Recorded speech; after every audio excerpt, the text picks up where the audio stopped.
మరి వైఎస్ రాజశేఖర రెడ్డి గారు ఈ రాష్ట్రంలో జలయజ్ఞం పెట్టి మరి అన్ని ప్రాజెక్టులని ఆధునీకరణ చేస్తూ తద్వారా ఈ రాయలసీమ నెల్లూరు ఒంగోలుకు కావాల్సినటువంటి నీరు కృష్ణా జలాల నుంచి అప్పుడే పోతిరెడ్డిపాడు ఎత్తిపోతల పథకం పెట్టి తద్వారా ఈ యొక్క ప్రాజెక్టులు నింపి మరి రాయలసీమ అయితేనే నెల్లూరు ఒంగోలుకి ఎలాంటి ఇబ్బంది లేకుండా తాగునీటికి మరి చేసినటువంటి ఘనత వైఎస్ రాజశేఖర రెడ్డి గారిది. ఇప్పుడు మళ్ళా జగన్మోహన్ రెడ్డి గారు ఆ ప్రాజెక్టు పూర్తి చేయాలనుకొని 90% పూర్తి చేస్తే దాన్ని కూడా కాలు రాసేదానికి మరి కూటమి ప్రభుత్వం నాయకులు మరి ముఖ్యమంత్రి నారా చంద్రబాబు నాయుడు గారు శ్రీకారం చుట్టారు. ఒకసారి ఆలోచించాలి ప్రజలందరూ కూడా. మరి రాష్ట్రానికి రావాల్సినటువంటి మనకు రావాల్సినటువంటి నీటిని కూడా అడ్డుకుంటున్నారంటే రాష్ట్ర అభివృద్ధికి వాళ్ళు ఏమీ చేయబోతారు?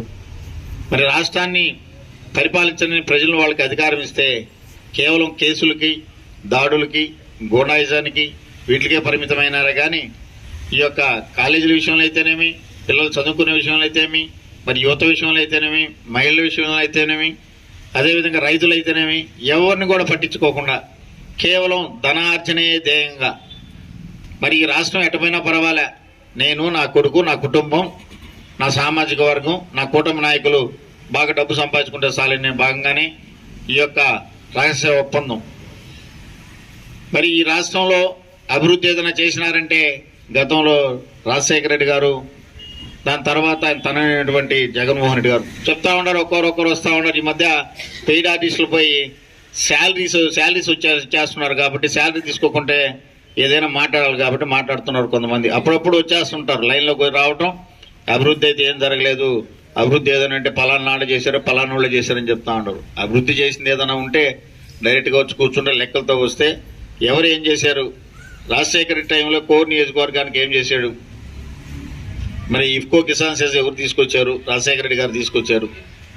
మరి మత్స్యకార గ్రామాలకి రోడ్లు అయితేనేమి, అక్కడ ఉన్నటువంటి సుభాన్ షెల్టర్లు కూడా దరిదాపు రాజశేఖర రెడ్డి హయాంలోనే జరిగినాయి. ఆయనే వచ్చేసి దాని రూపకల్పన చేయడం. అప్పుడు జరిగినటువంటి ఒక బీభత్సమైనటువంటి కార్యక్రమంలో ఆయన దానికోసంగా సపరేట్గా ఆ సునామీ వచ్చినప్పుడు ఎన్నో వేల కోట్లు వెచ్చించి ఈ మత్స్యకార గ్రామాలకన్నిటి కూడా రోడ్లు ఆధునీకరణ చేయడం జరిగింది.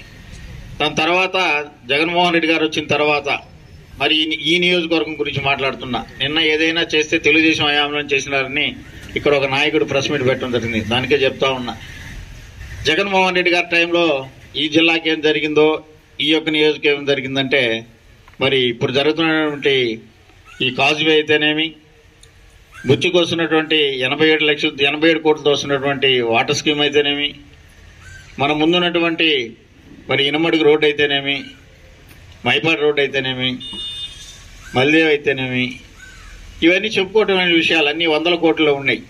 మరి అటువంటి కార్యక్రమానికి ఒకరు కూడా శ్రీకారం చుట్టకుండా ఏదైనా జరిగిందంటే మా ప్రభుత్వమే చేసింది, మా వాళ్ళే చేస్తున్నారని చెప్పుకున్నారు.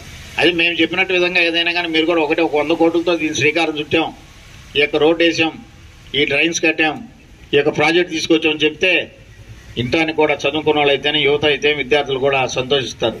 మరి అవి కాకుండా ఏదో ఒకటి కలబుల్లి మాటలు చెప్పి, కబుర్లు చెప్పి, మరి అప్పుడు సరే అబద్ధాలు చెప్పి అధికారంలోకి వచ్చారు కదా, మరి పరిపాలన చేయకపోయినా సరే బెదిరింపులతో, కేసులతో మరి ముందుకు సాగుతున్నటువంటి ఈ ప్రభుత్వానికి ప్రజలు రాబో రోజుల్లో తప్పకుండా దీనికి తగిన మూల్యం చెల్లిస్తారు. ఏదేమైనా కానీ ఈ పోతిరెడ్డిపాడు రెగ్యులేటర్ విషయం, పోతిరెడ్డిపాడు ఈ యొక్క లిఫ్ట్ ఇరిగేషన్ విషయంలో మరి ప్రభుత్వం చేస్తున్నటువంటి తప్పిదాన్ని ఒకసారి రేపు మనం చూస్తున్నటువంటి నిరసన ప్రదర్శన ద్వారా ప్రజలకు అందరికీ తెలియజేయాలి. తద్వారా అయినా సరే మనసు మార్చుకొని ఆ లిఫ్ట్ ఇరిగేషన్ పూర్తి చేసే విధంగా కూడా మరి ప్రభుత్వం అయితేనేమి, పాలకులు కూడా చర్యలు తీసుకునే విధంగా ఉండాలని రేపు జరగబోయే కార్యక్రమంగా అందరూ కూడా కలిసి మరి రేపు జిల్లా పార్టీ ఆఫీస్ కానించి ఉదయాన్నే బయలుదేరుతారు కాబట్టి మన నియోజకవర్గం అయితేనేమి, జిల్లాలో ఉన్న అందరూ కూడా శ్రేణులు మరి అధినాయకత్వం ఏదైతే సూచనలు ఇచ్చిందో అదేవిధంగా కూడా మనందరం పాల్గొని ఆ కార్యక్రమాన్ని జయప్రదం చేయవలసిందిగా కోరుకుంటూ సెలవు తీసుకుంటా ఉన్నాను.